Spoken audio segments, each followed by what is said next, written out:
All right. How are you doing? Hello, everybody. I do have Mr. King in the green room already, sipping on that martini, looking good, dude. But what I am going to do for the first time, I finally, remember last night you saw I figured out the reverb button. Woo! So I thought, well, let's plug the guitar in as well. And who knows, let's be totally crazy and do like a music thing. Should I do some music? I'm going to do some music anyway. So here's the guitar, and it seems quite foreign. Excuse me. And this is a song that did pretty okay on radio at the end of last year. It's like a fourth single from the album Impossible Machines, and it's called Wait, Wait, How Long? And I didn't realize that the lyrics would be potentially pertinent to today's age. So I hope you dig it. Here we go. I'll stop if it's not good. You guys just send a lot of thumbs down. I'll just stop immediately. Or Al, you can don't just turn your martini upside down. I can see you in the background there. Okay, hold on. Here we go.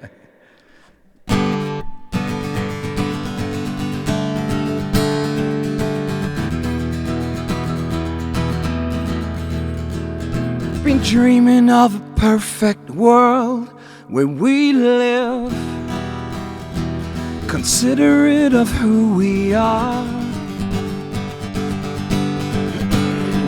afraid of what we've become. Will we wait until it's too late, or we start a revolution? We are not alone. We better get busy or we will soon be. Wait, wait, how long? Wait, wait, how long? Wait, wait, how long? We are not alone. We better get busy or we will soon be.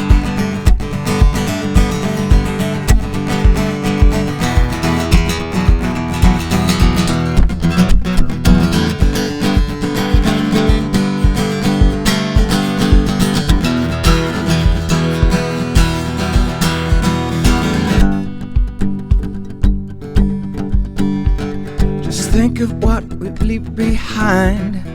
Will we wait until it's too late, or will we start a revolution? We are not alone, but we better get busy or we will soon be. Wait, wait, how long? Wait, wait, how long?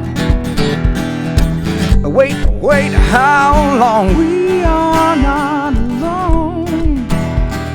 We better get busy or we will soon be.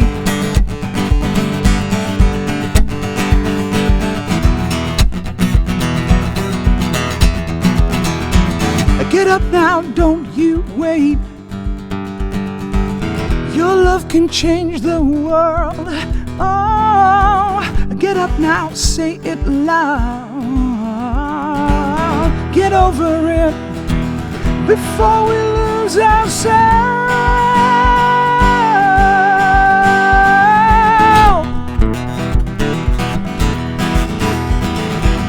Get up now, don't you wait. Your love can change the world. Oh, now Get up and say it loud. Get over it before we lose ourselves. Oh, no.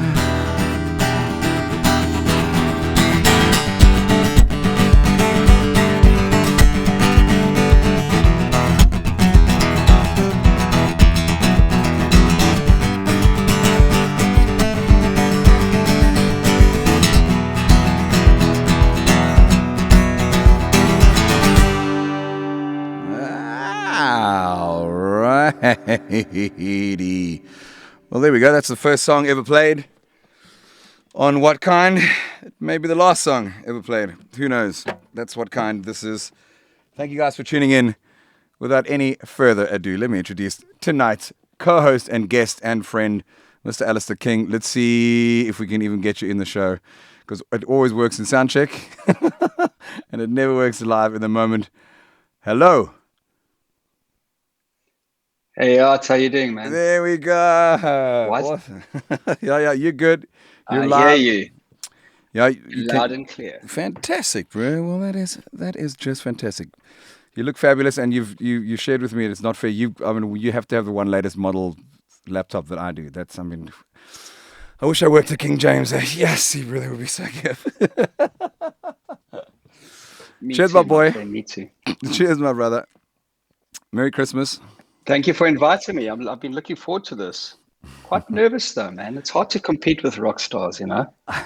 Well, bro, let me put your mind at rest then, because the cool thing about having you as my guest, fortunately, we are friends, so it's a semi cheat. But my whole idea and my whole concern about starting a series like this was like, oh, is it just going to be odd calling all these rock star mates? And so you get to be the first. All respect to my rockstar mates, but like an intellect outside of what we do in a different field. Well, better luck tomorrow, man. Yeah, exactly. Not an auspicious start, is it? So hopefully tomorrow we'll have someone intelligent on as well. So you cool, my bro. So how have you been? Where are you? Are you in Cape Town right now as you sip that? I am indeed. I'm in Camps Bay. I was just comparing the light here. It's very dark and hot Bay, eh? I see. No, but we're just over the hill here. It's a dungeon, bro. This is a broadcast. It's from a dungeon. Don't forget that. I know. I've been there. Yes. Oh, yes, you have. Hold on. Oh, yes, you have. I'm loving that button far too much. Bro, tonight I think is going to be quite special because, first of all, we're going to talk. I mean, that was basically a lie when I said we're going to have insights into music, into advertising, stuff like that. The truth is, the whole point of the show is I actually don't want to talk really too much about our work, because that's all we end up talking about when we do interview. I want to find out your opinion about random things. I want to find out how you've coped, like you in particular, during this time. Like, what are you doing? Okay, here we go. I'm going to break the ice. What are you doing? What are you doing to stay healthy? And do you believe in that you need to stay healthy? Have you had COVID? If you have had, I'm terribly sorry that I didn't know, or maybe you kept it private. So there's two questions. No, I haven't. Touch wood. Okay, yes. Hoping not to. You remember when it started out, everyone was saying, "Oh, everyone's going to have it." You just have to get used to the idea that you're going to have it. Yes. But I kind of never got used to that idea, and I thought if I can avoid it, I'm gonna do my best not to. And I've always been one of those guys who's overly cautious. I wash my hands 50 times a day. I've always been anxious about germs anyway, germaphobe. So I'm the right kind of guy for this kind of a situation, actually, because I've just been avoiding it. So, and luckily I bounce between, we've got a beautiful home in Greyton, and I've been back and forth between Greyton and Cape Town, trying to get used to this remote working, unsuccessfully, hating it. Doesn't quite work, in my view, when you're running an ad agency. But in having the privilege of being able to retreat to the country when I need to, so I've been very, very lucky. Yeah, you're fortunate. So I guess the question is, have you taken, apart from the fact that you've naturally been OCD your whole life, which has turned out to be in your favor, have you done any extra supplements based on all the? I know we've had the ivermectin chat about whether whether that's a thing or or whether we can get our hands on some. I don't even know what the Jeez, I don't know what the rules are. bring it on, bring it on. If I can get my hands on it without hesitation, without, um, I think, I'm not like a gym guy. I take a mountain of vitamins, Yeah. which is a lot of faith in vitamins because I'm never sure. I don't know if they're placebos or whatever, but I've got some for my eyes, some for my skin, some for my mind, I've got, you name it. It's a mountain of vitamins. So it was easy to add zinc Right. And to that mix. vitamin D. Ivermectin, bring it on. Yeah. Whatever else is in the cocktail doesn't matter to me. Yeah, bro, exactly. Well, listen, I mean, Um, it's clearly worked, and also I think just being naturally cautious has definitely helped. But there's definitely been a big like focus on like just being looking after yourself, looking after your metabolic health, and being at the right weight, which has been a challenge for me for the last year because I've blamed everything every time I misbehaved. It was lockdown. I don't know how many other people had went through that same thing. But I've got Mr. Ricky Boyd in the green room, and I, we're gonna we I, I'd say just on that, I find that it's harder. Mental health has like been more of a challenge than physical health. I feel like it was such a bizarre situation for us that's where I battled most. I was most uncomfortable being away from work, from the things that excite me, and it's from a work sense. And so I'm not physically, I've been chilled about it, but mentally I've been more concerned about how to keep myself actually not going quietly insane. Bro, And then this is obviously what we need to talk about at the beginning before we get Ricky in. He's in the green. You're looking good, by the way. The camera angle's perfect. Thanks, Rick. I'll be with you in a sec. But I do want to talk about it. It's been a recurring theme, and since I spoke to Kurt Darren, and then excuse me, last night with Jesse Clegg, we're talking about we know that that the second pandemic is just what's going on with mental health. It's like the people are not learning how to deal with it. I can confess to you that I've had the most extreme highs and lows that I've ever experienced in my life. I mean, musically, as musicians, as you've been like around a lot of them. You see the highs on stage, and then you see the lows after stage, and that's kind of the only like reference I had before dealing with proper anxiety. And I think I was quite bulletproof for the longest time during the beginning, at the onset of this pandemic, and then just as recently, I just got clapped, and I found myself also going like venturing there. So I now understand that depression and suicidal tendencies and all these big words that everyone's too scared to talk about is a very real thing and a big affliction. So I'm with you, bro, because I thought that I would be quite resilient to it, and I've been smacked as well, so we're never alone in that regard. yeah, I think also I've seen it in my people, because they've gone through. It's very hard to be in a creative industry when you're trying to.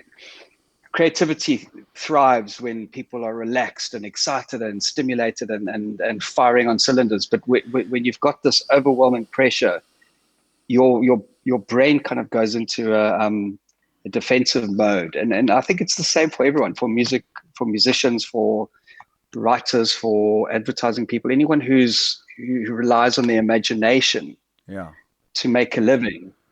It's very hard, and then when you lay on top of that the anxiety that goes with running a business with 350 odd people working for you. Sure. I mean, eventually, my partner James, he and I talked nonstop throughout lockdown in the beginning, and every day it was 2 or 3 phone calls, and it was almost like a daily update of what we were facing as a business. And eventually, Yeah. I said to him, James, I think we need to stop talking about this because Shit, all yeah. the scenario planning, and we're in it. We know what's going to happen, but the amount of anxiety that it was adding to us individually, Yeah. was virtually unavoidable. So he and I agreed, okay, we're going to deal with stuff as it happens, not sort of anticipated, In preempting, you which know, is yeah. preempted. Yeah. But it's been, as you say, 9 months of onslaught to everyone. And I mean, sadly I took 2 really senior resignations last week, just from people who have been doing this for a long, long time. This period in time was almost too much for them to keep going with, and they have decided to retreat to a comfortable life somewhere, which I absolutely respect, because I can see it's just too much sometimes. It's exhausting. Yeah, bro. I do remember talking to you early on in the new. You know, everything's relative, as we know. Like the plight of the musician who's lost a couple of gigs, and then, you know, we get someone like you and James who've got a big family to look after, a big business, and you know, so it's all kind of the same, and I can't even imagine the stresses of that. But I keep going back to the point of that we're not alone. We really are not, because everyone in their own little degree, from you know, from any walk of life, geez, have we been smacked on the wrist. And we can unpack that a lot, because I do also think, I must say, I think it's nature's way of you know, giving us a little check quickly. You know, it's like, in a way, I know it's brutal, and it's just a statement. I don't, you know, that's just kind of how I think. I think we've all needed to, like, realize the things that are important versus the things, you know, that we used to think were important.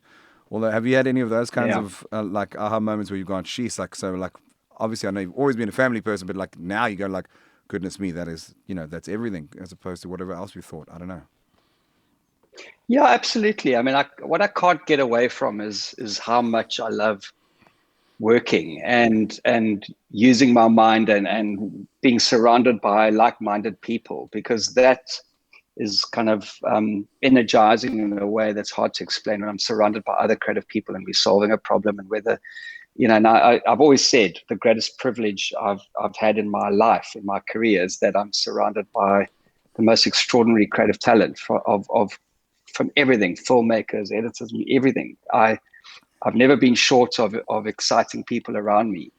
And I suppose as I get older and older and older, there's always going to be that balance of how much will I miss that versus, you know, whatever I do next in my life. And so it's an interesting phase, but you know, I'm fortunate to have an amazing family to go to every weekend because I'm based here in Cape Town, and we bolt out to Greyton on a Friday, and I miss them thoroughly during the week. But you know, I've got no complaints. Life is pretty good at this point in time, you know. Yeah, I mean, we all figure out what works for us, you know, like the best scenario, you know, done for the right reasons, which I'm sure you guys have considered immensely. But yeah, man, it's affected everyone almost the same in their own way.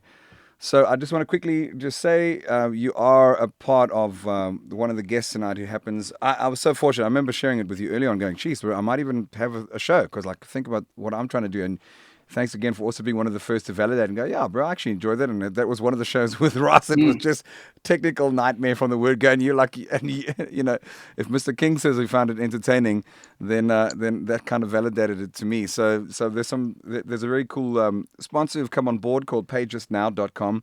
Really legendary guys, and they have also just come and helped validate that I might be onto something.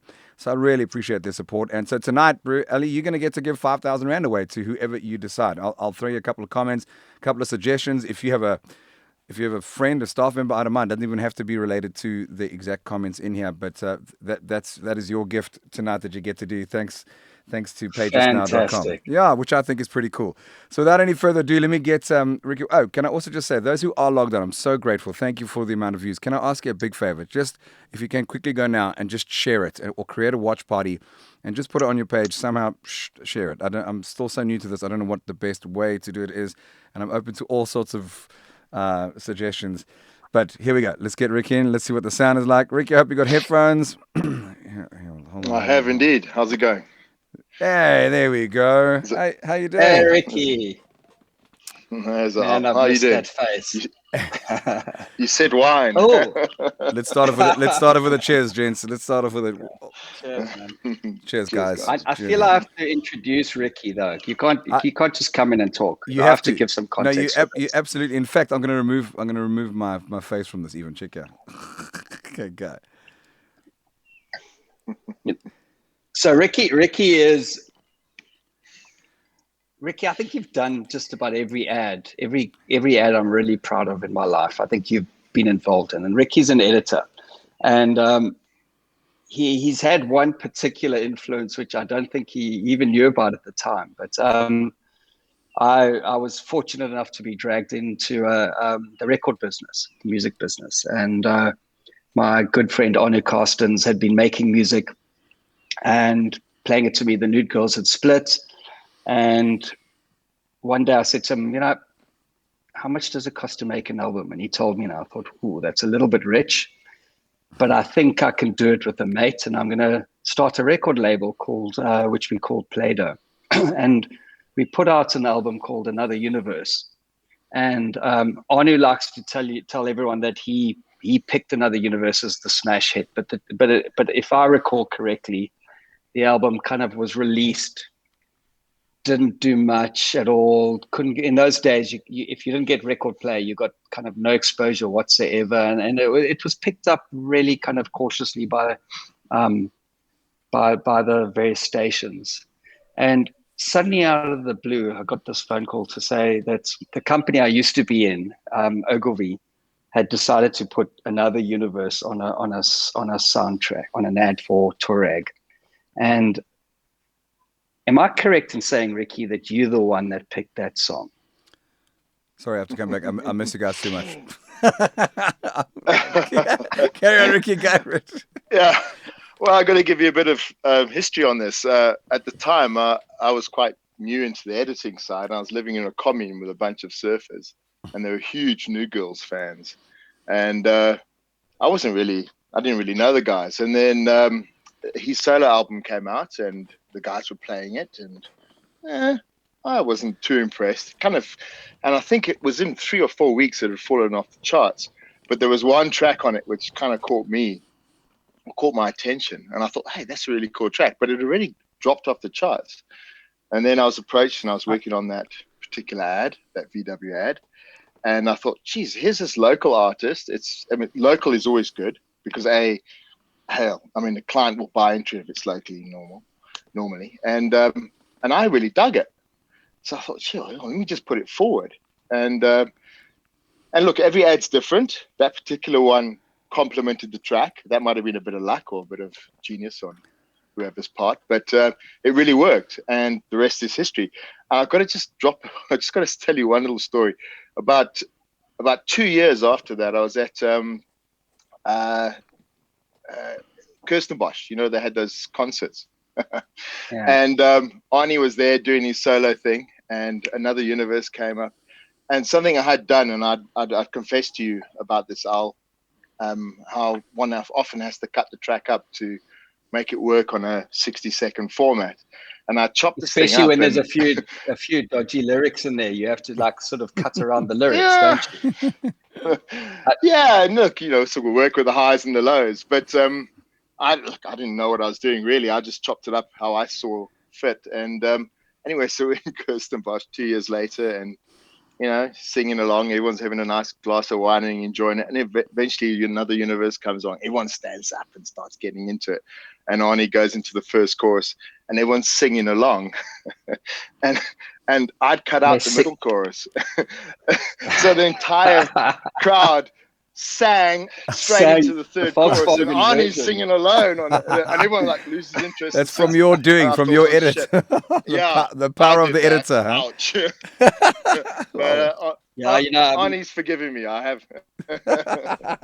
But yeah. It was a bit of luck. I loved it. I loved the track. The album had dropped off the charts, so it was still reasonably unknown. It was local, and it worked with the ad. So I don't know. I think it's luck. But I remember watching the figures.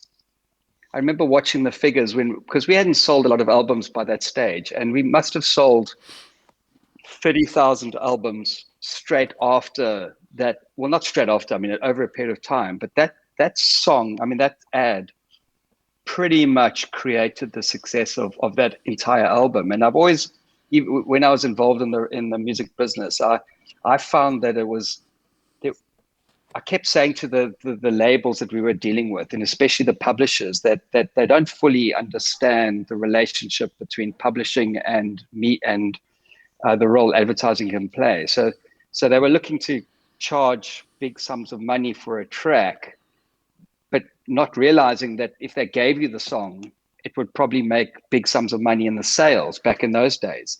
And I always remember the story of when Sting released his album in the US, Fields of Gold, and it went nowhere. It tanked. It didn't even make the top 100. And this is Sting. He's one of the most famous musicians on earth, you would think.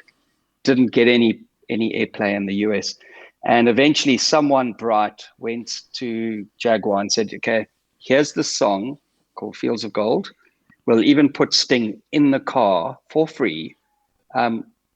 That's it. That's the deal. Pay us nothing and you have Sting and the car. And of course it shot to #1. It was like one of his first US hits.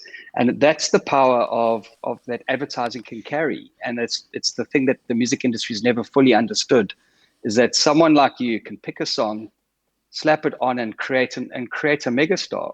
And I've always thought that was a kind of a disconnect between the music industry and the ad business.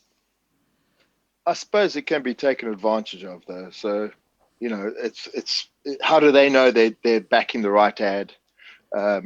It could tank, it could be a cuck ad, and next minute you're linked to that. But I seem to remember with Arnie's, it went back into the charts, didn't it? I think it jumped back into the charts after that, if I'm not correct. I can tell you now, we really battled in the beginning because you were at the mercy of the labels getting it airplay on the radio stations. And if the radio stations didn't carry it, no one heard it. It was that simple. It was before digital was really big and there was no digital downloads yet. And so you really were, if someone didn't like you at the radio station, then you never got exposure. And that's why that particular ad just kind of thrust on into the mainstream. And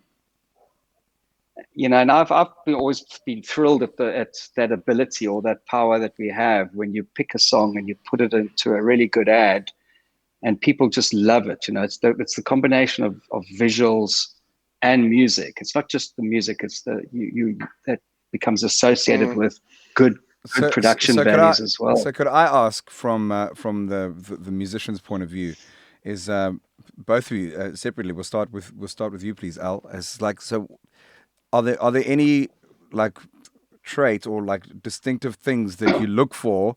Because Ricky, you actually nailed that on the head. It is luck at the end of the day. Everything is luck. My whole career has been luck and some bad luck. It's all been luck based actually at the root of it. But it's for sure is that obviously cream rises to the top and a bit of talent does help now and then. So I'm just saying, apart from the luck factor that you ultimately need once you've applied all your wisdom to it, are there any things in particular that you've like identified just as an outlet for musicians out there? Al? Yeah, I think I was actually thinking about this earlier. A lot of musicians write with a purpose. So they write a song and they know that song is going to have a theme or a spirit or an energy that could easily be picked up by an advertising. So if you name your song "What a Wonderful World" and you sing about nice things, there's a good chance that someone's going to hear it and say, okay, that's awesome for my ad, if that's what your ad's about. But if you're gonna, I get lots of people who phone me and they say, I've written a song that's called "Little Red Truck" and it's a kick-ass song. Can you use it? And I'm going, well, I'm not quite sure what to do with Little Red Truck. The chances of Little Red Truck working for my financial institutions or whatever it's a bit tenuous. So if you're a musician and you want to have sync with songs, at least write knowing that it's gonna be matched. I think right now, quite interesting enough, if you look at, there's so many genres of like, if you watch advertising carefully, the big theme right now across the world's advertising is songs about powerful women, for example. So if you've written a song that is celebrating the strength that's on trend at the moment, then that someone's going to go, it's in the sweet spot of what we need to communicate right now. If you write a song about being a kinder person, that potentially anywhere on earth, if it's got the right values and it's got the right lyrics and it's got the right levels of compassion, that it's got more chance of being picked up than a song that goes, she ruined my life. Bro, He ruined my day. I think if you don't whatever mind, whatever. you hit another word, and that also come through. There's other comments going spirit and heart, and then you said compassion. And I think if they write a song that wasn't purpose written, and don't get me wrong, one can and one should be able to. We've all been commissioned for works. I've been fortunate that I've done some for you as well in my career, even though I've always kind of thought that it should come, it should be a heartfelt thing that gets picked up. So I don't know. That's something that I resonate with. I think if it does come from that, then it might be a little bit easier for you guys to place. Ricky, what do you think are your kind of like lookout points for something? I know it's such a vague and crazy question, but not at all. Okay. No, not at all. I mean, you guys have been touching on lyrics. Often the lyrics are the problem. Ads sometimes, lyrics clash. You might have a great track, great melody, good catchy tune, but the lyrics fight. That's where often I ask, can I have the steps, or are you willing to give me the steps? Can you take that voice out? Or I get that all the time. For me, I'm sure, because I'm looking for a catchy, cool tune. You want to try and make it relevant. 15 years ago it was folk. That folky genre with the Sony balls bouncing. Folk suddenly became very popular. But I get like 50 tracks to look at on an ad. Most of them I have to tuck away because the lyrics are get in the way. Yeah. Don't forget, we're making an ad. We're trying to communicate. We've 100%. Got 60 seconds to tell a story. And half a of that is the audio is a tool. 50% of it is storytelling with audio. And if the lyrics are taking or overpowering, as in the taking control of the ad, sometimes you don't want that. 100%. So I'm really write a hit.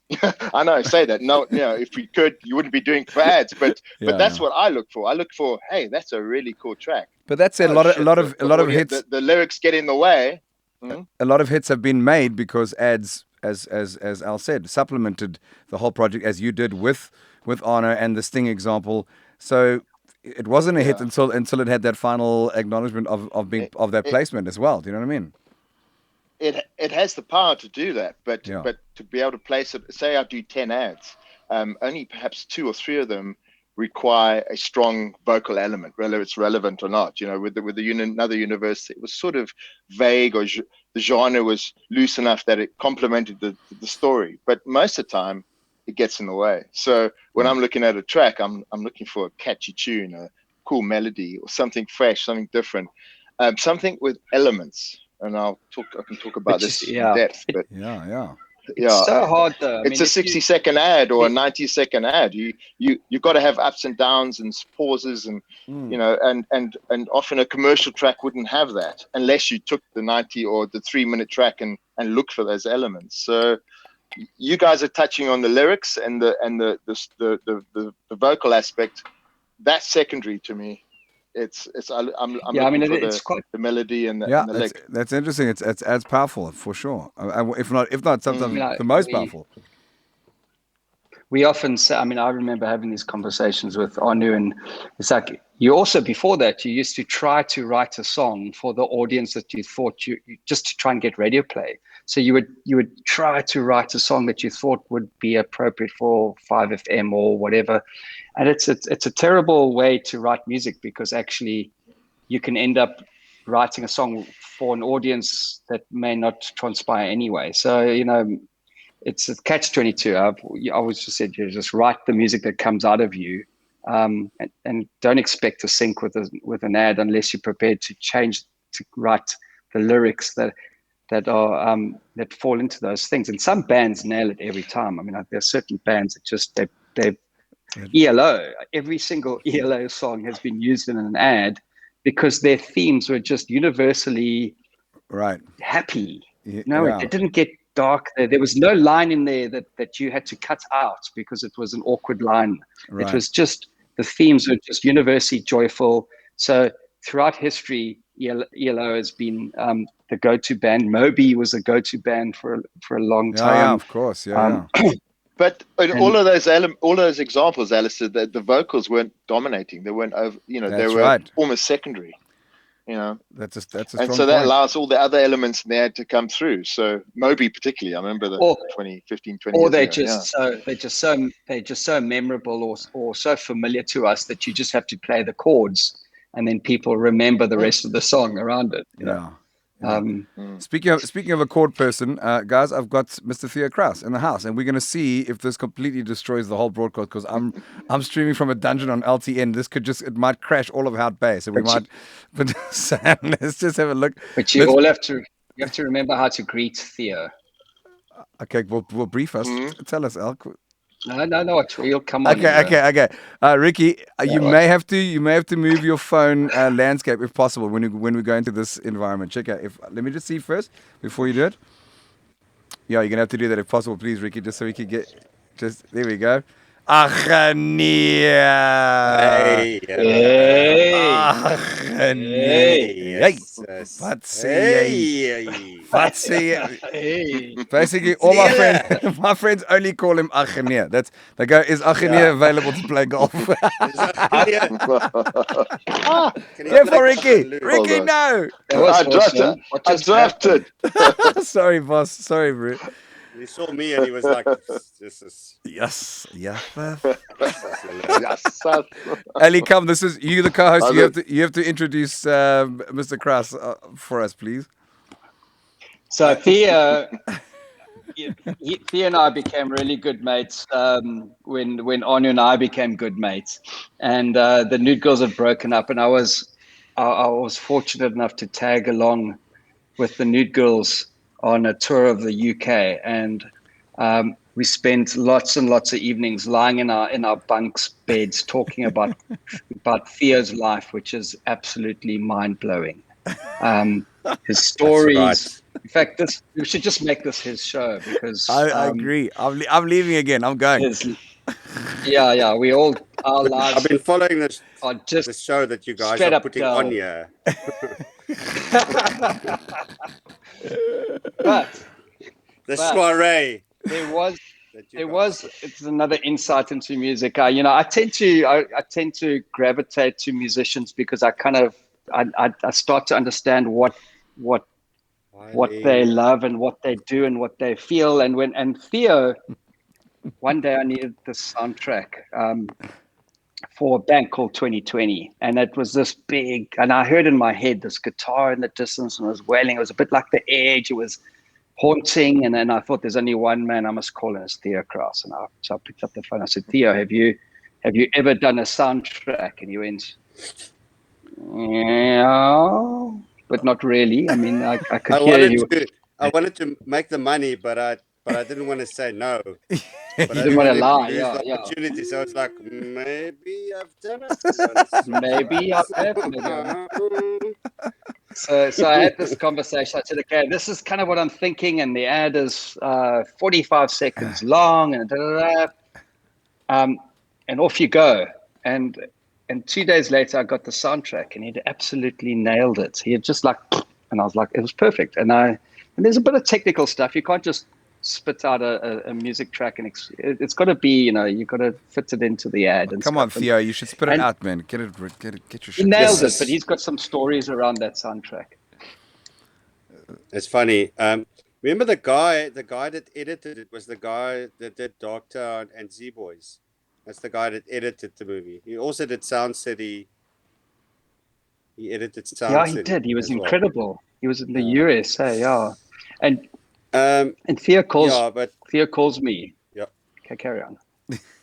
Yeah, I call him. I didn't have money, and I didn't know how this. You called me from a friend's phone. Yeah, exactly. Yeah. Call it from an ice cream stick. I don't know what do you do with this invoicing? And so I asked Al, can you pay me? And I was like, yeah, sure. And I'm like, well, can you pay me now? And he's like, yeah. And then you have to do this. Al writes me a check. And I leave with the check in my hand, and I go straight to his piece of paper. I walk into Nedbank. It is not my bank; it's Al's bank. It's a check. This is what the check's on. I go, can you guys cash this check? Oh, And the girl's like, it's a lot of money. So- And I'm like, well, yes. And so instead of like paying it into my account like any normal person, you get a cash. I got it cash. Oh, And I walked out of the garden center in Cape Town with the cash. And then I had this cash with me. oh, dude, So that I could, yeah. dude, no. So when I phoned Al, he's like, I'm phoning about the money. And then Al's like worried. And apparently he called the TV producer and said, did we pay this guy enough? Because it was a lot of money for me. And Al phoned me back and said, are you right for the bucks? I'm like, this is, you know how many Nude Girls gigs I have to play to make this kind of money? Like, Yeah, exactly. it's like a fuckload of money. I'm like, I'm going to do this from now on. Exactly. When you called Honor, I I'm quit. like, oh, yeah. I'm so glad Honor found Yeah, I the mean, that solo was- career he's talking about. Exactly. That was a powerful moment for me, you know, because he said to me, he said, I just, I want to talk about this money. And I automatically assumed he was going to complain about it not being enough. And that's why I phoned my producer and I phoned him back and I was prepared to prepared to say, Mr. Crous, you're being greedy here. And he said, I've never earned this kind of money in my life. I know, and I how was wild. like, wow, it's like, that is so cool that single gig was so powerful. And of course, after that date, Theo just kind of engineered an entire life out of music, out of commercial music, as well as continuing to produce these incredible artists in a studio.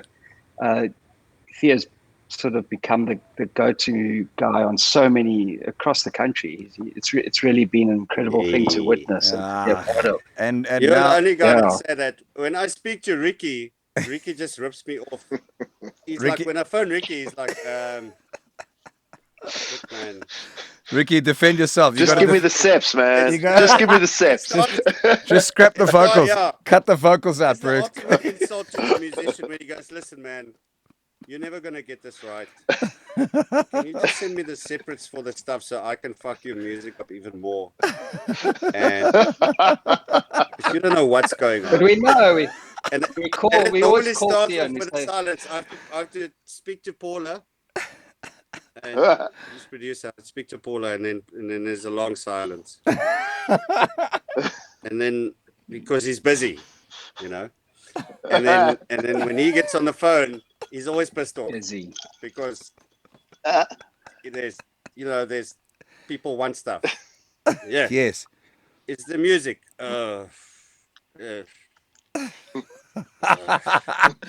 Listen, man, if you can just give me the sips, Just the sips, no this will vocals, go a lot but quicker. no vocals, Yeah. please. Just give me the sips, but But it's really interesting. I'll sort this bit out for you. And then I'll give it Like, back to you at the sometimes- end and you can fix it. Yeah. Ellie, He gives shoot, it back go. to me at the end, and it's like there's a bar missing because editors have a different Yeah. way of interpreting music. They don't see bars and beats and shit. They just mix shit like they want, which makes sense. Obviously, he's talented. Like you'd It swear it's works. for Yes, you'd he swear does it's for a visual or something, like for a TV commercial. I mean, if yeah. I didn't know any, my music's being if I used didn't know for any better, something it that sounds like wants you're trying to fit something into like 60 seconds or 90 seconds, and it doesn't apply to our. Us musicians don't know how to. So then he gives it back to me and he goes, "Okay, now mix this." And I'm like, "Where's this grid I worked on?" Yeah, but you guys Where's think his in beats? bars and like how many beats in a bar. Bollocks, you must chuck it out the window. No, you're right. Storytelling. I know. No, I've learned a lot from you regarding that, because before that I was trying to fix things. Even if I go like a quarter or an eighth beat, I always go a beat. Like I go something because Yeah. I want to make the music work with the thing. And working with you made me understand it's less important about that and more important about the flow of the commercial or the piece of film that you're making stuff for than actually, making sure that you must make sure that the music is coherent. In all seriousness, you guys are talking about music. I'm talking about a soundtrack that tells a story, and with that, there are awkward breaks, there are odd pauses. and the elements. Like when I met Art Well, for you the guys are first working. time. That's because you were nude. That's because you were Awkward pauses. naked. We were both in the Yeah. jacuzzi. Ricky, carry on, bro. Sorry, I love this insight. First of all, where are Nah, you? Where are you this sitting with is- that beautiful mountain behind you like that? People.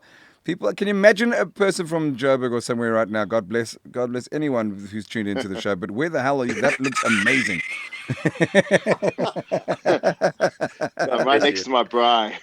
Good man. A good man. Yeah, Okay. yeah. Well, that's at least you're Yeah, dressed. I live here. Don't do that. But that looks pretty spectacular. I'm going to be putting Al King's address in the comment section just now, and there's a big after party there. But we got curfew. Oh, bro! What What's a that? He No, nervously takes a whiskey. because he could never knows when one of his muso mates are being He never serious or knows. not. Yeah. Yeah. Listen, we're on the way. I'd like to take this opportunity, though, Theo, to actually, in all seriousness, sorry to Please. all of you guys. No, please. We're allowed to be serious sometimes. No, but I gave you guys such a hard time because of all of this, and I feel bad. So that's enough said. Sorry, Theo. There you go. Forgive him. me. It's all good. Look where we are It's now. all good. But I must say that once this was, I never heard from Ricky again.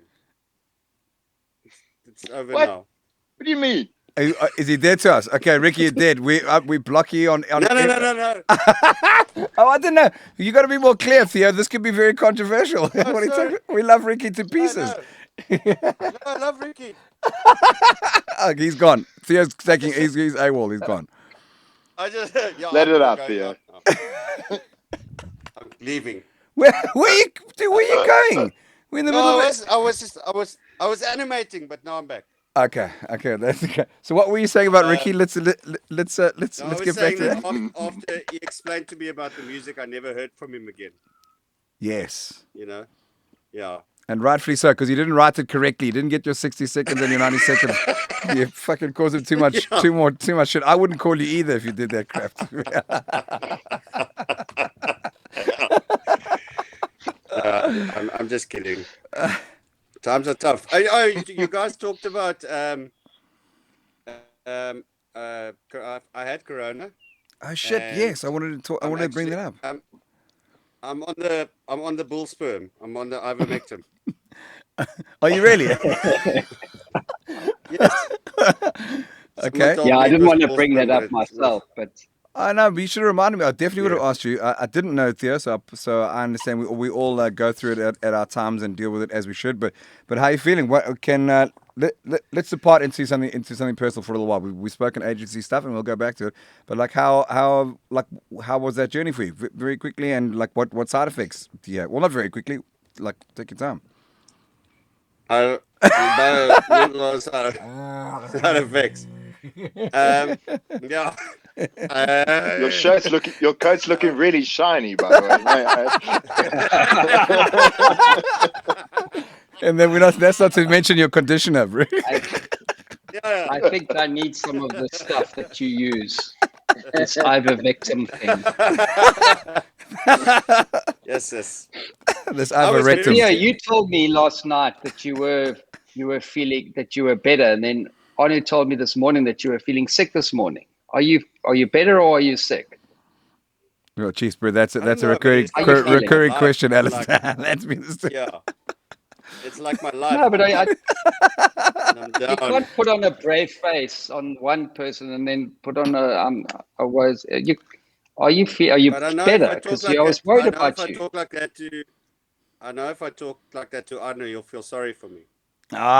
manipulative. Well done. That's Yeah. that's a great Yeah. trait. That's very good. Yes. No. I was worried about you earlier. I I was was- going, well, are you sick? Yeah. I'm a bit sick, but I'm not positive anymore. But I've got like 2 nights ago, my saturation was 80, and I was waking up in a sweat and coughing. And then this morning again, I'm feeling okay, but it's like 2.5 weeks. And the first week I had gotten ivermectin, and I actually felt okay through that first week. I didn't have a fever, but I had a cough, and I had a sore throat, and my chest was, I couldn't breathe, but like first one I was fine, and then last week I was fine. I went and had a surf.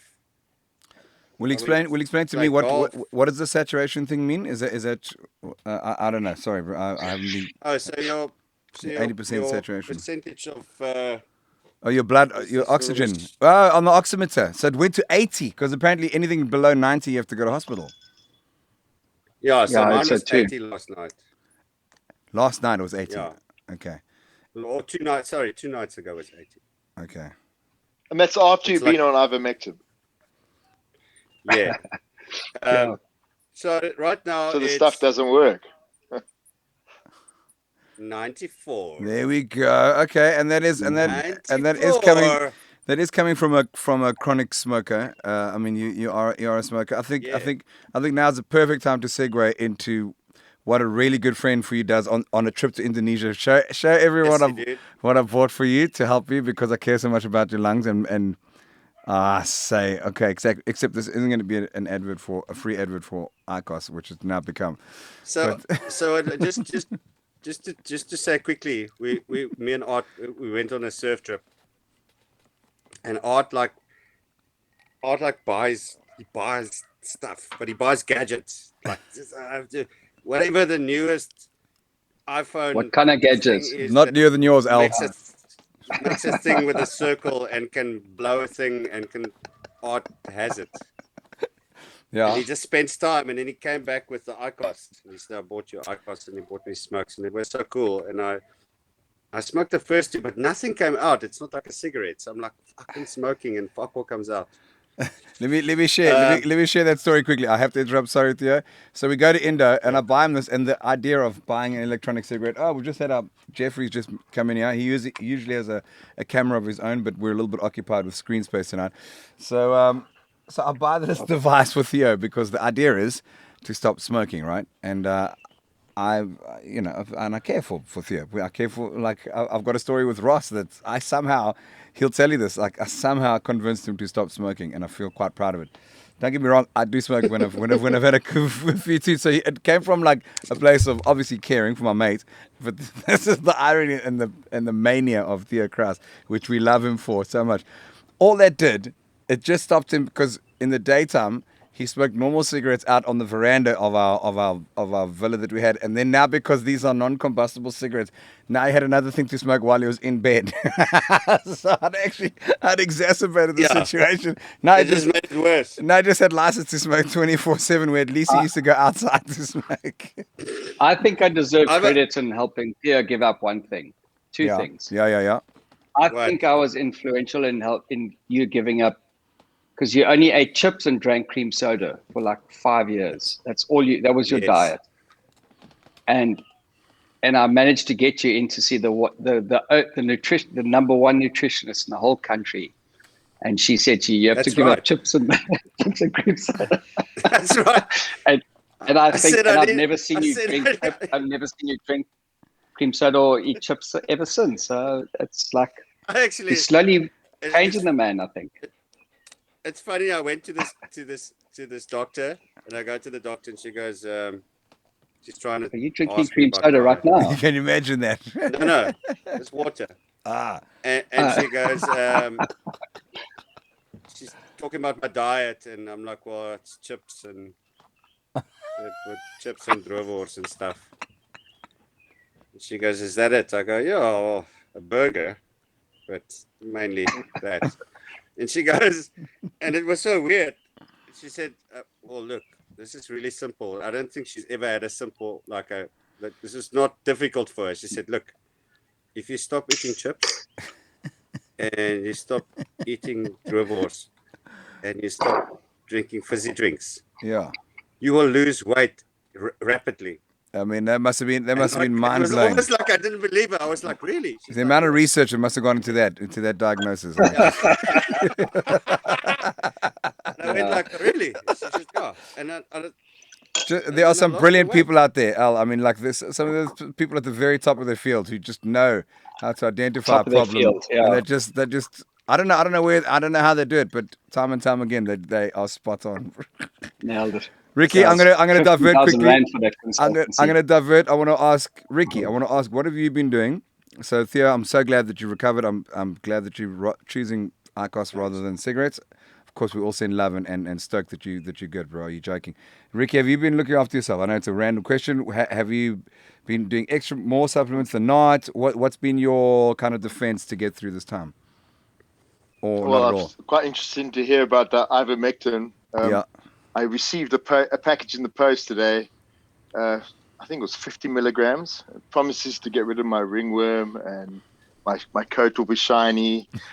And yeah, That's right. So but only if I get sick, apparently. Correct. Theo, did you take it as a precautionary thing or No. when you got sick? No, I was. I took it when I was sick. So I took it on day.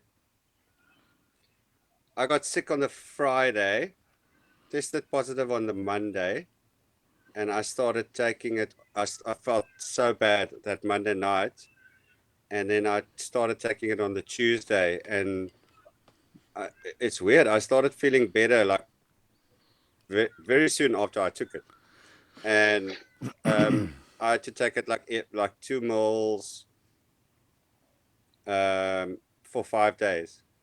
I think we've that's what I've secured heard. next week's sponsor, basically. I mean, I think we've generated an entire next week.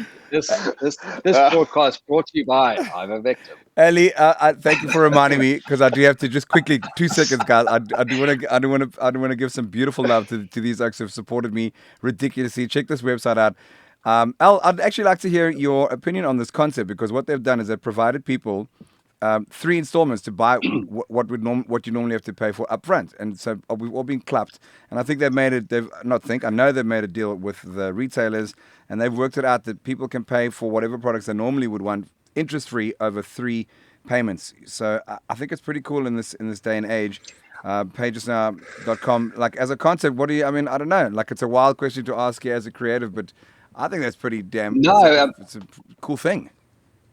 I had a look at the site, and because I wanted to see what they're up to, and it was quite, it's pretty compelling, I must say. I mean, it was quite top of my mind because I was watching the 52 top ads from the Super Bowl today, and in there From the 70s. there was the Super Bowl now. There's 50 ads. I'm just kidding. I'm kidding. How old do you think I am? Theo, I'll disconnect you. I was watching the Super Bowl. I will disconnect you right away. If you are rude to our that's stuff. ageist, buddy. That's ageist. Age shaming. No, I mean, I looked at the latest 50 ads at the Super Bowl now because they release them before they come out, and there was one in there that was talking about 4 little payments. Right. that literally shrunk 4 little people. Okay, so I mean it's a clever product to roll out now, right? I mean, so 4 little payments. I looked at them and went, "That's interesting," and then suddenly I saw, okay, 3 little payments. That's essentially. Okay, so it's. I think the need. People are getting tired of. I think we're getting exhausted of banks in terms of like the what we pay to borrow money from, and I think rates, I think this kind of a product is incredible because it gives people that little window, to as long as you pay it back quickly. That's that's the thing. And weirdly, they've been working on this before the pandemic happened, and now more than ever. We've needed that little windfall, so it's cool. And the fact I'm gonna phone them tomorrow. You go. It's a free app. I'll show you how to download it. It's very careful. There's a bunch of stores. Cape Union Mart is one of them that you just go and it's a QR code. You just scan it, and instead of paying 2,500 rand for your Solomons, you just pay a little third. I mean, that really, I have nothing to hide. That helps me this month because I got smacked in the bum by January. So I'm going, if I need something like that, so I can only imagine for everyone in general.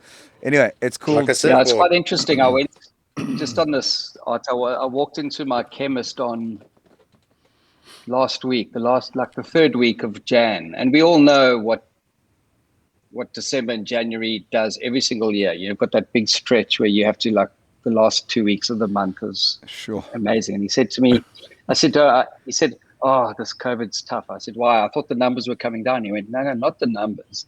He says, He says, I'm busy dishing the amount of antidepressants I'm dishing out in the last Right. 2 weeks of January.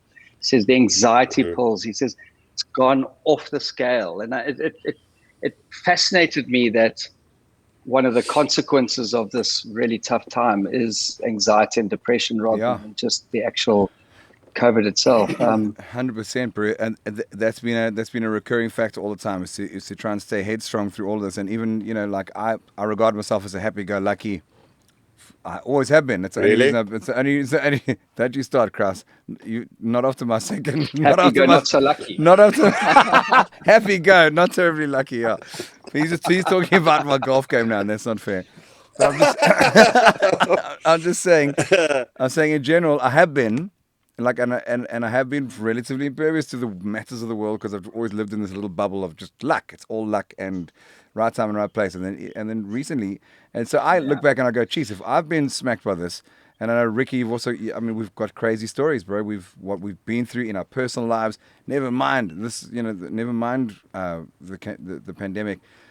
Like the next pandemic is going to be mental health, and it's a real thing. You like I know of people who have killed themselves.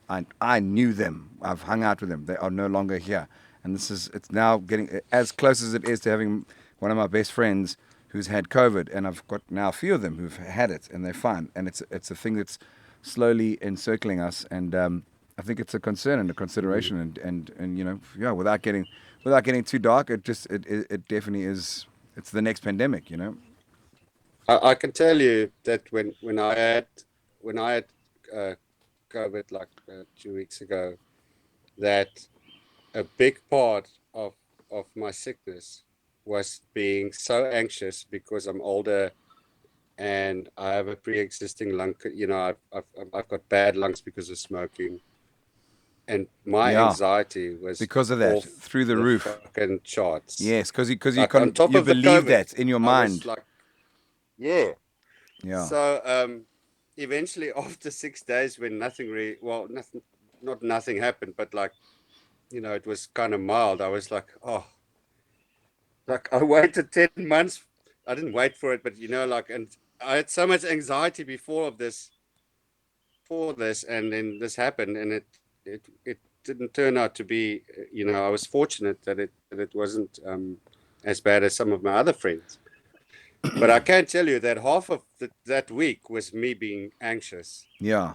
And, who did I visit? Michelle visited my wife visited my mom the night before. I was like, oh, my mom.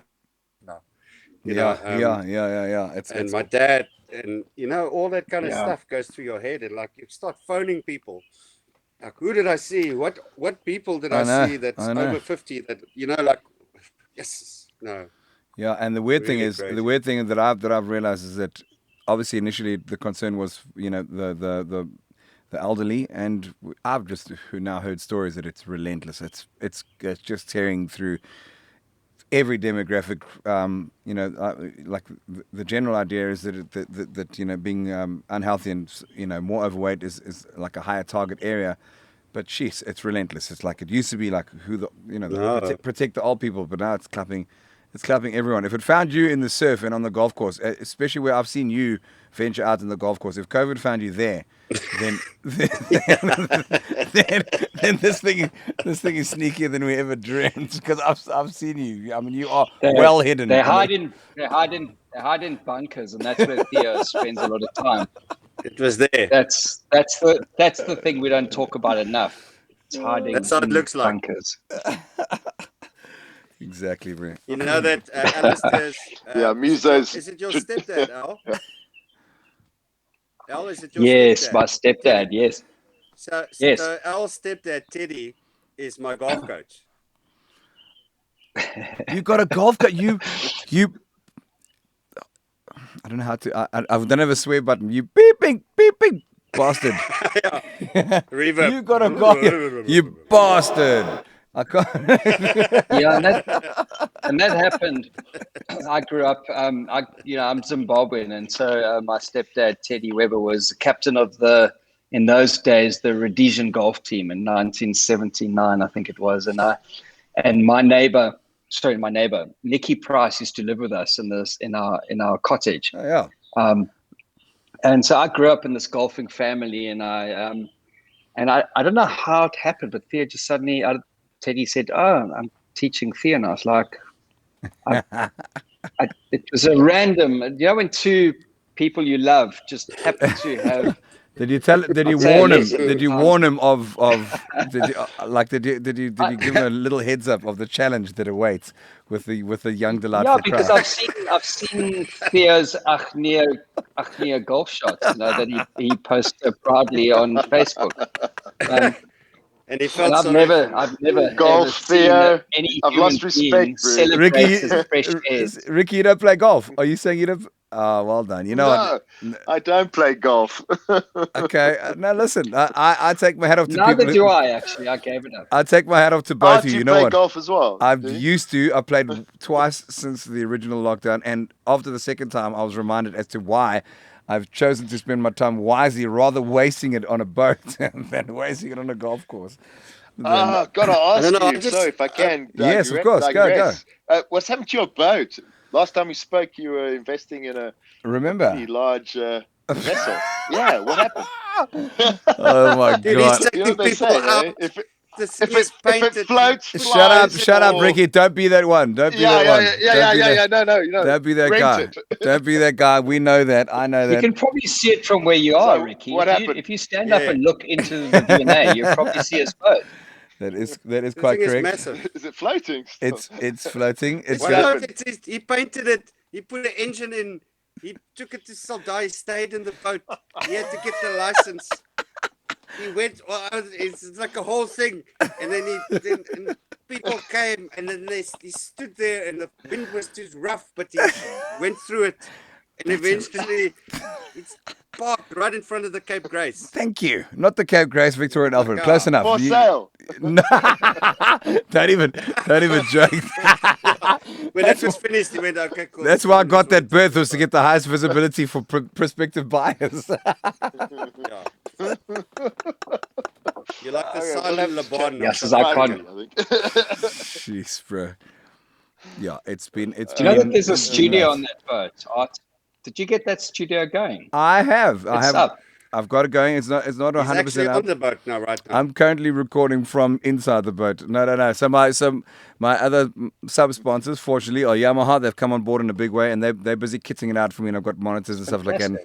And it's actually happening, Ricky. So screw you, Ricky. It is actually, it is actually happening. Screw I you, have a boat? Crous. I think you need to. Do I think we need a boat to get song sponsored recorded by on Yamaha? the boat. Listen. The next time the four of us get together, we'll be on the boat in the nude, and that will be we'll get some proper ratings. Okay. And he's like, oh, Awkward. and he's like, shit, it's not my internet. I think I've reached my internet cap. Alistair King's reached his cap. Yeah. Okay, hold on. I have to This is steer. not I have to nothing. steer this. My phone. Something's going wrong. I have to steer this back quickly. So, Ali, I just want to get this out the way so we can carry on our chat, and it's not getting it out the way. It's the most beautiful gift. If you could think of who needs $5,000 between you, Theo, Ricky. Actually, it's a random pool. I need the five. Between us four, I need the $5,000. Okay. But actually, you know, it's an invoice. You have It's not to fair. you have to invoice King James for that. Okay, hold on. Why is it not check fair? I mean, form as it's well. like no. First of all, no one's really appealed for it, but there is one. So I'm gonna. Well, that's normally what happens is people come in with stories, and Yes, they have you a- get to choose. Yes. They have, And yeah, tonight, you had so much choice. tonight people are like, nah, I've it's just actually got good. these two guys. Oh no, well, Now I'm gonna go. here we go. gonna go on Check Facebook the story. Wait, check the story. Ali, see if this resonates with you. Okay, tablets. That's one thing. It's awesome. Okay, let me see if there's anything else that's happened over here, guys. Now is it okay? What I'm gonna do is I'm gonna give you 5 so more did minutes. that come in? Was that an appeal to Pages Now? Yes. Was that- Well, it was how did appeal. that It was come an appeal through? to you. It was in the comments of the show, asking for the Okay. 5,000 to go towards that particular cause. The tablet, yeah. So the tablets for school, all of them are okay, guys. I'm gonna give you 5 more minutes to put your appeal in, and then we're gonna make a decision. I think it's really rad. I mean, there's not a lot of shows giving away that No, it's terrific. giving away that kind of cash at the moment. And Theo, what we can do is we can just dress it differently. Ricky, you're the master of making something fit according to a 60-second narrative. So we can somehow spin this, bro, to get that to Crous. Yes, dude. I just have one. I just want to say something off topic here. It's a lovely story about art. So when we got back from Indo, we arrive at the airport, and we're so fit. But me and Art ate a lot, and he's got a thing on his gadget that says he's gonna fast. Yes, So he announces it. He announces the thing. I did 65 hours last week. Hi guys. Hi guys. Hey guys. It's me. I'm about to fast, and he does the fasting thing in the app. I don't put on that voice when I do it. Yeah, it sounded like a Smurf. and he does this thing, and he does the fasting, and he announces it. And as he announces, and he puts stuff, we're in front of a Burger King, and he goes, maybe if I just stop the fast. No, it was the fast, and he orders like a big burger. It was keto. As long as it's meat and no carbs, it's still technically fasting. It's technically it's a fast burger. Thank you. It's still got the word fast in it. Food. It's He ordered the biggest burger that they could ever. That Burger King has never had a burger like that, and he ordered that, whatever that was, and he ate it like he was on an island. So he ate it like he's never had food before. Okay, we got another appeal here. Al, without swaying your judgment too much, I do know Katharina. She is a saint. So when she says this, I do trust that she would do this. Plus, also don't forget that we are now on a social platform that if she is gonna go and deliver some meals to an old age home, I know Katharina well enough that she'll actually even. Without it, we don't need to be boasting or doing anything like that. Like that's not what this is about. But like I know she will, and I'm sure she would even post maybe a pic on this particular thread. So from tablets to old, that's kind of what we're down to tonight is old age home frozen meals, tablets for education. All of them as important, but pick one. Al, yeah, you have to. Sorry, that's where we're at right now.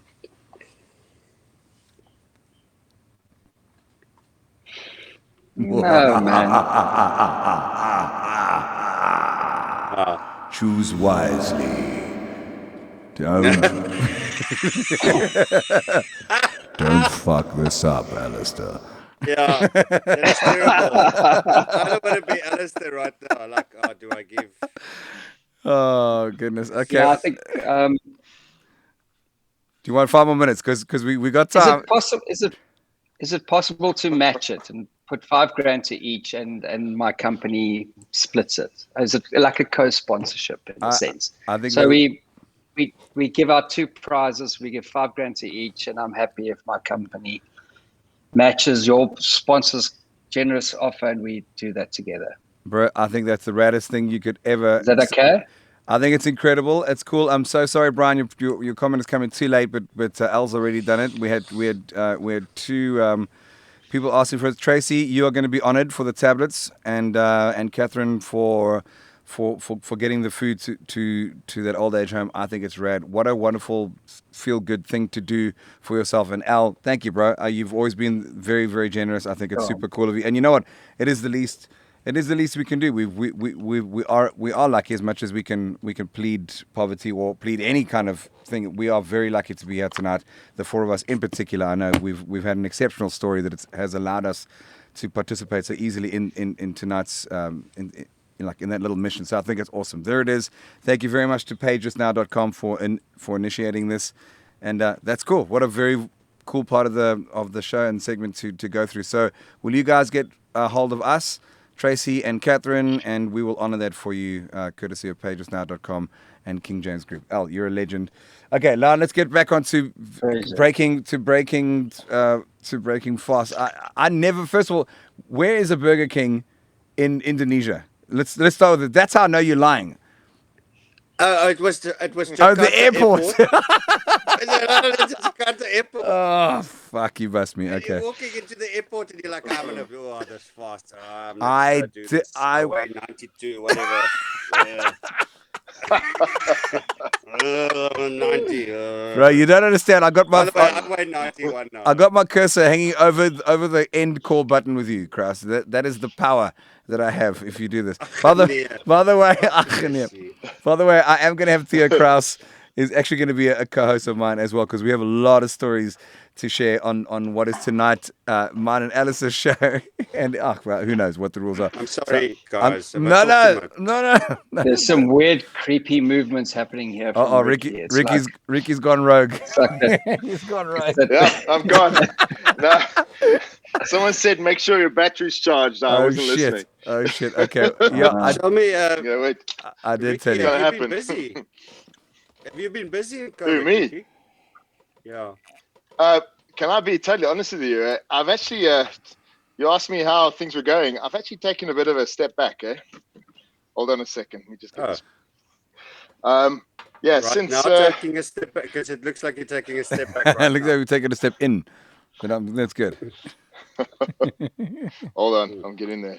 Right there, that's good. Yeah, step back. we had a great year last year, I don't know how you guys do, but lockdown. Oh, was I never good heard for from us, you last year, so I didn't have such a great year. Awkward. Not always my call, bro.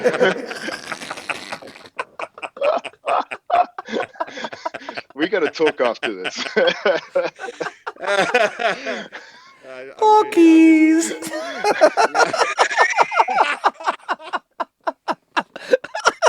Let it out, bro. Let it out. Right, listen, this reverb button is the best thing I've discovered since the Burger King at that airport that I broke my fast with. Yes, yeah. Oh, my word. Okay, hold on. Okay, I have to steer this back. So, okay, Ricky, tell us about how this year. You carry on.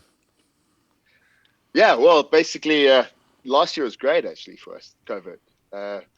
Everything went remote. A lot of the guys were used to remote working, and it complemented our side of the industry. I don't know how the musos managed, but we did pretty well. So this year I decided to basically just take a step back, actually. Alistair, you mentioned two guys resigning, two senior guys. I wonder what their motivations were, because this whole thing is kind of reminding me that, it's time to just stop and smell the roses and take a bit of time and enjoy your life. So, I mean, I've always enjoyed my work, but for the next couple of months at least, I'm going to step back and hopefully enjoy summer and maybe travel if possible. But this whole experience, this last couple of years actually, has just kind of woken me up to the fact that we're only young once, we've only got our health for a certain amount of time, and best make the best of it. So, I'm going to be. Well, I can't. Theo, I can't take off. I'm going to be out of it for a little while. I can't step back. Yeah, Yes, you can. You do. You're always surfing. Okay, wait. Stay with me. One second. Ali, I want to ask you. So what I've discovered in this new little venture of mine, it's so brand new, but obviously you don't laugh at small beginnings. And again, thank you, all of you, for validating this little concept that I'm trying to have. And it is such fun. I'm loving it. My wife also says. But have you noticed on the gaming platforms in particular, they've got the stars thing on Facebook, and it's a way to reward creators of content. Like being a content creator, you and Ricky, like. Do you see this as a way of a sustainable way for musicians to move forward, perhaps with a bit more of a musical element and jamming? But what I've also found is streaming, because I've been through it, like instead of making the whole freaking show about here's my next song from the one time with this, for God's sakes, I will kill myself bore anyone else with that. Like The next thing you know, you'll be singing songs on a bike. on the boat doing a fitness thing. I would never do that, by the way. But anyway, so where do you see the reward for the content creators in a real time sense? Like do you know about the stars thing as a reward system for content? Because I get these weird little stars that come through all the time, and it becomes money from Facebook. So it's weird. It's like how else would you maybe suggest that people like do both at the same time, or some, you know? Who's this question for again? You, Ellie. It's like how would you integrate, like making this a hybrid version of entertaining song, like doing music, and just creating content. Like, do you see a future for this? Do you know what troubles me a bit, and and I've known my whole life, I've believed this, is that if you constantly seek affirmation, you never quite do anything that you never quite take a chance, because what you're always doing is you're asking permission, or you're asking for a sign that what you're going to do is going to be impressive. And it blows my mind if you think back to last year, possibly one of the most powerful pieces of film created on TV was My Octopus Teacher. So now, if you went and you asked a group of people, how do you feel about a documentary about a guy who forms a relationship with an octopus, they'd go, well, that's just dumb, stupid. Like, does it have to be an octopus? Can't it be something that people will like? Like, is octopus so creepy? Can we make it a seal? Can it be a seal? Can it be a puppy? If you put that thing through Let's research, put it in research, Al. Yeah. He's such a nerd. Yeah. I'm sorry, man. I had to. I'm sorry. No, but if you asked for affirmation for that idea, you wouldn't have got it, because it's a crazy idea, and yet when it's done, it's incredible. Yes. The biggest series in the world is about chess. If you said, okay, should we make a series about chess? How Queen's amazing Gambit? was that show? But chess is just no one likes chess. It's boring. It's tedious. Why don't you choose like a cool game? If you ask permission and if you put it into research, it would have bombed. But somebody goes, I'm going to make a film. I'm going to make a piece of content and I have a connection with it, and I'm going to make it beautiful. And that the amount of care behind it has made both of those incredible pieces of groundbreaking content. I worry a bit that if we spend our lives constantly looking for affirmation and permission, and that you never quite get there. You never quite break new ground, because you're kind of incrementally trying to inch forward within the realms of what's normal, if you know what I'm saying. Yeah. So I think all this affirmation is fantastic, but I'm not sure. Eventually, you're going to have to break ground and say, I'm going to do this because I believe in it, because I think it's going to be something unique, that it's going to jar the world. Not many people create content that's going to jar the world. Yeah. It's always small steps, and that's why I kind of. Sorry. Let you finish your point. This is why you kind of. No. I'm kind of finished. Yeah. So for me, my observation is that, that's good. But my point is, like, so what I've observed is, like, and a concept that I've even, like, questioned now, is especially in the face of this pandemic, which has rendered everyone to a completely, it's like golf. It flattens everyone. You become completely, your humanity is revealed, regardless of it's the leveler is what it is.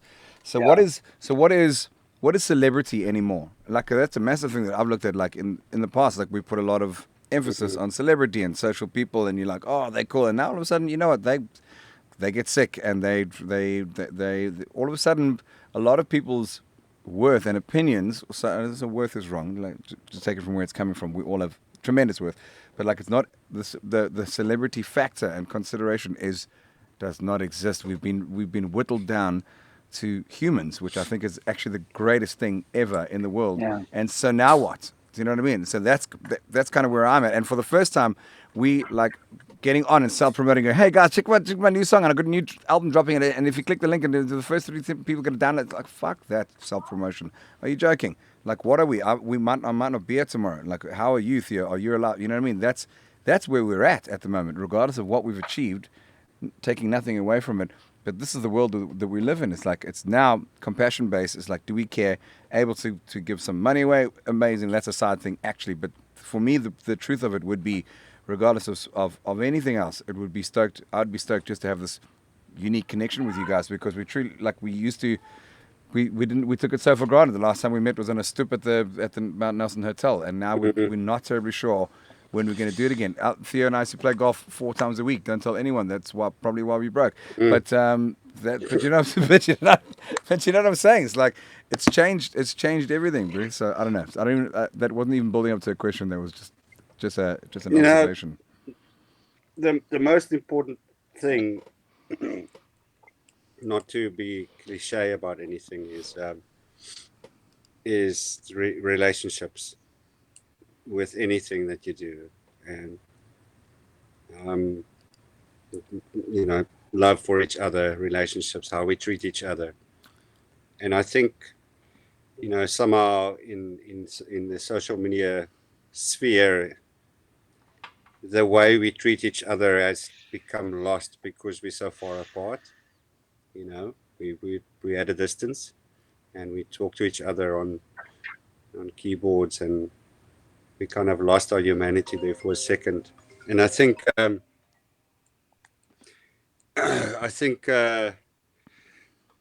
where it ties in with the celebrity thing, it's kind of cool. Like, you remember when we were younger, and if I liked Van Halen, there's no chance in the world that I would have spoken to any of the members of Van Halen. I couldn't. It's so out of reach. Yeah. No, it's untouchable. No, I can. Yeah. I can. Hey, how are you doing? Maybe I get a reply. And he's like, hey. Yeah. It's stripped it stripped that layer of separation. Yeah, for it's sure. crazy. Yeah, and now it's more interpersonal. Yeah. But with that, I think our with the social media became this thing of not having that love and respect that you would have for someone when you see them, or like I'm talking to you now. You wouldn't have the same feeling when you're writing something on a keyboard. And I think we have to get to a place where we start seeing that we have differences as people, and we respect each other's differences, or whatever we choose to believe. I think if we can do that to each other, we will be in a much better place. Yeah, I think it's good. Wise Did words. I make you sad? Yes, that's amazing. Now. This glass edge of the table has never looked more appealing in my life. No, I'm joking. What does that mean? Oh my God, I didn't even go there, but well done. Oh my God, listen. What does that mean? Oh my God. Okay. I'll tell you what it means. It means you have one life. You do what the fuck you want, whenever you want, and this is Correct. this is ridiculous. We are fortunate to be here. We all make mistakes. We get judged, and at the end of the day, it doesn't actually matter, because it's about this and the fact that I'm going to say on a personal level, have after over a year of seeing you last, Ricky, to know that I can get online with you like this and be like, "How you, Trom? It's good to see you, bro." After what we've been through. Crous is an unfortunate no-brainer. He's always just going to be there. My point is, my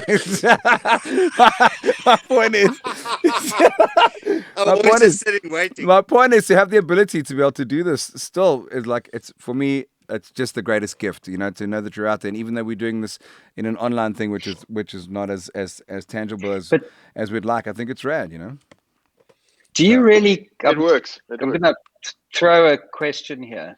Do you guys really think that this thing has made people kinder to each other? I mean, do you really believe that? So do you think it's made us all more compassionate or more empathetic? Or do you think, if you look at global politics and global stuff. Do you think this has actually made us better or not? Ricky, go. Because I'm not sure I do. I personally. wait and see. I watch what's happening with this vaccination and how people are jumping the queues and starting to step on top of each other to get to this. I think human nature, we're going to see a dark side coming. I think. I don't want to be negative, but at the end of the day, everyone looks after themselves first. It's every person for himself. That's taught how us I feel. a lot, like but this is something, everyone's had great, everyone's spoken, talk the talk and walk the walk. But when it comes down to it, look what's happening. People are getting pretty ugly. Yeah, but that speaks to the Earth is upset with us, but that speaks to so many levels of how we are as humans. Of course, it's the reason we are having this phone call tonight is because somehow in the chain we survived the survival of the fittest battle, and so that doesn't die in the face of this kind of crisis. What I'd like to think is that it's at least stimulated or triggered the concept of consideration towards others. Although at the end of the day, of course, people, you got to look after yourself as well. There's also no crime in that. You got to be selfish and just try and tread as lightly as possible along the way. I guess would be the best that I could wish out of this. I don't know. I think it made us more compassionate. I mean, I can even people that how can I put this? Say it in Afrikaans if you need to. No. Yeah. Fuck. No. Even I think it made me more aware of what's going on around me. Definitely more awareness, and more awareness as a person of other people's needs and other people that are in trouble. Yeah. Stuff that I didn't really. I was aware of it, but not aware of it in the sense that I actually wanted to do something about it. Yeah. It forced me to be in the present and now appreciate everything right now. Yeah. Right now, what I have is what I have, and that's the important thing it taught me. Is I'm always so worried about what's going to happen next month and I think. So Theo, has it changed your priorities? That's my question. Has it changed your priorities in life this last year? Yeah. Your sickness. Yeah. And for the better. Yes, I mean, I used to work 14 hours and take every job I can, and I mean, right now jobs are scarce, so I still do that, but I work less, and even though I am busy, I want to spend an valuable amount of time with my family, more so than ever. That lockdown. That's the biggest lesson I think I've taken out of this whole thing. Yeah. That lockdown that we had, that 3-week lockdown in March last year, it was such an eye opener for me or 6 weeks. Well, to spend that time with my kids and get to know them. Not like, I'm going to watch a movie with you. We're going to do this, and yes, we're going to do that. But like having like a full day with my son for those amount of weeks, and I think I've never understood him better than what I understand him now, and my daughter, so if the positive thing came out of it is that I understand my children's needs much better than what I understood it, and because of that 6 weeks, I want to do it more. I'm like, oh fuck it, let's do something this day or 2 days. So there we go. So I didn't take for granted. So that's the benefit of both. Is like, one, you now are aware of that, and that's something that you didn't do naturally before, well, as much as you'd like to have as a parent. And we've also confessed that at the end of the day, survival of the fittest. So we also able to like see that the two sides still exist. One we have to survive, and we will as a humanity, if you want to open that up, we will. survival of the fittest will always be there. But the fact that even in your kind of family environment, you were able to separate and open up the fact that you hadn't been that attentive in the way that you have been recently. That's the big positive that I would take out of that. Yeah, definitely. I mean, if I don't make it, I'm moving into that castle. I'm bringing my family. Guys, pull in, pull in. Jeffy, I'm leaving Lisa. if shit and gets weird, I've got Michelle with turrets. When are you gonna do another rooftop show, Art? Ellie, God, it was right at the beginning of lockdown to watch you on your roof broadcasting over Hot Bay and to watch that guy with the drone send in the piece of biltong.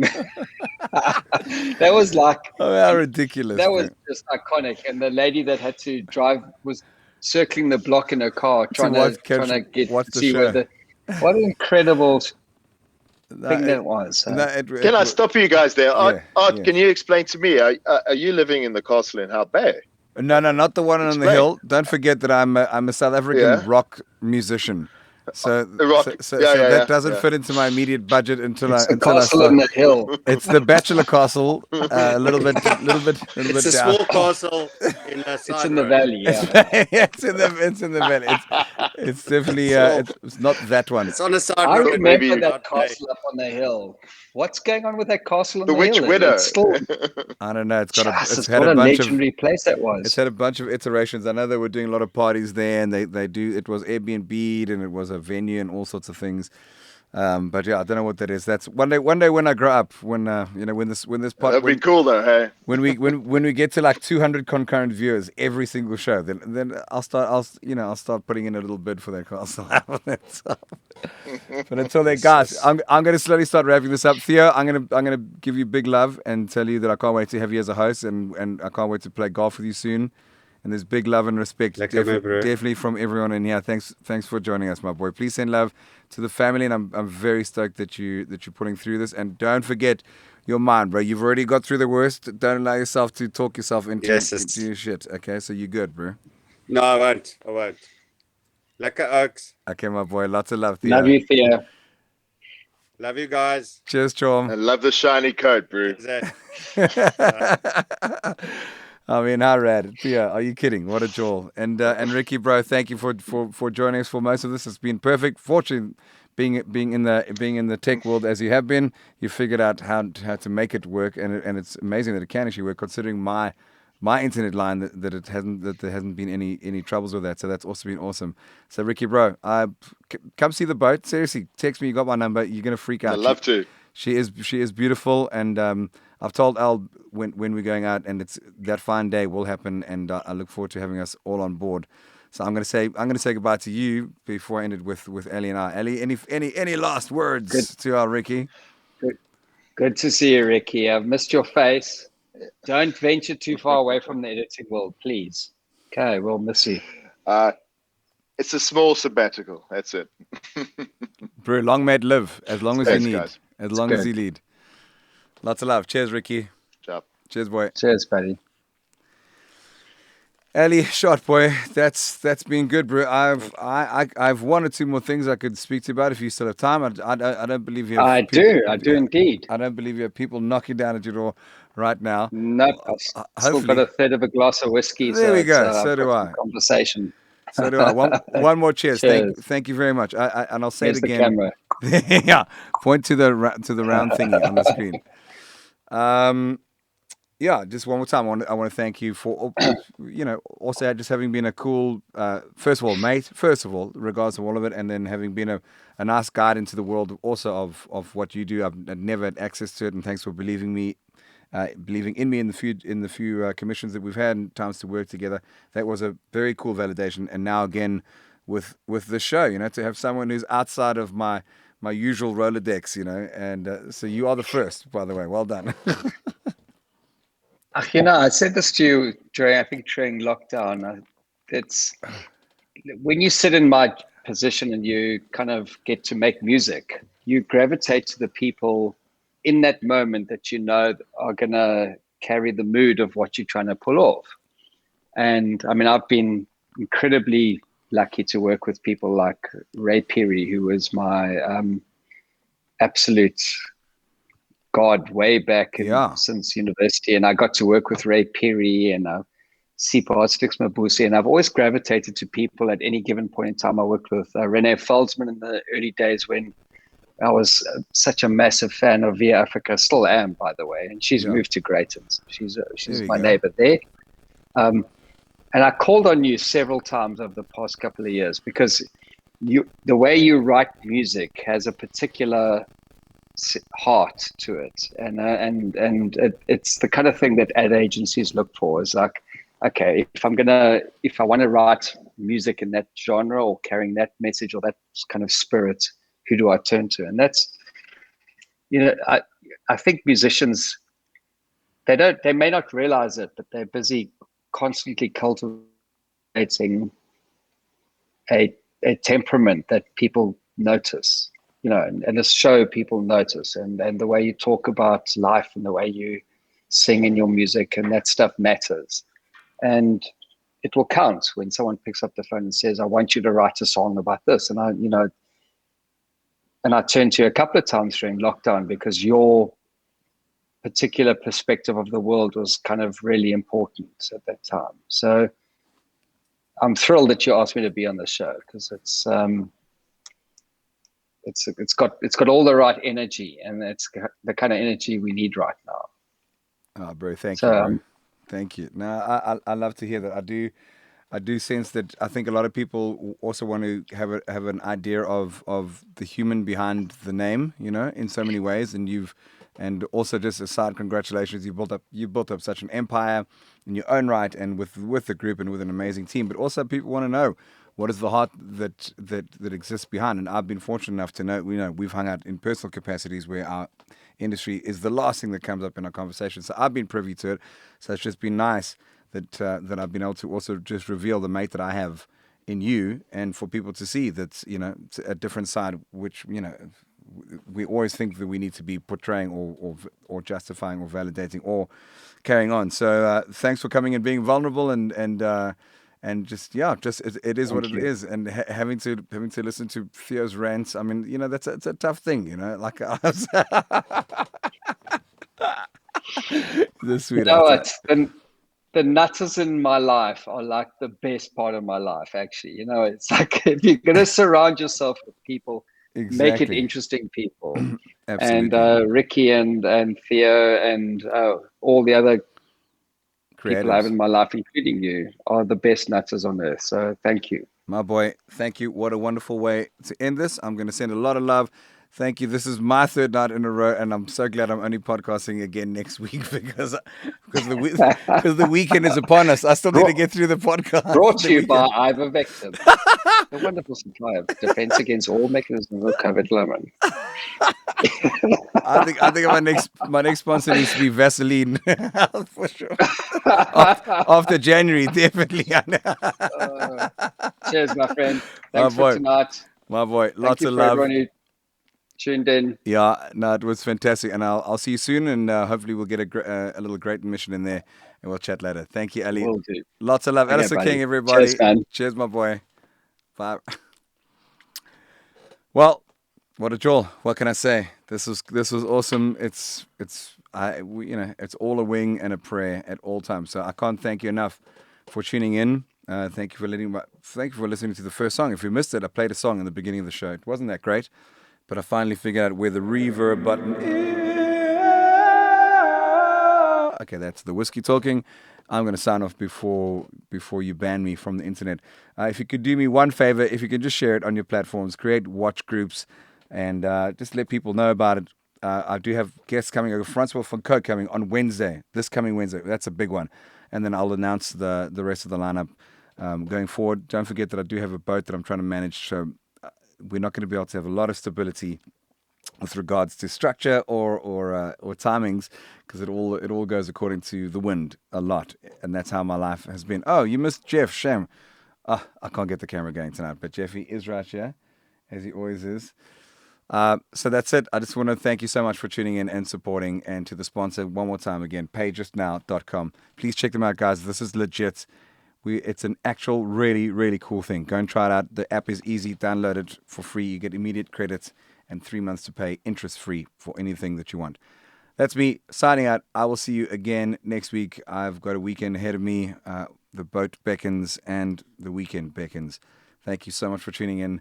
Massive, massive love. Please look after yourselves. Don't go too far inside your mind. Don't freak out. You're not alone. You're going to be okay. And I will see you next week. Have a good one. Cheers, everyone.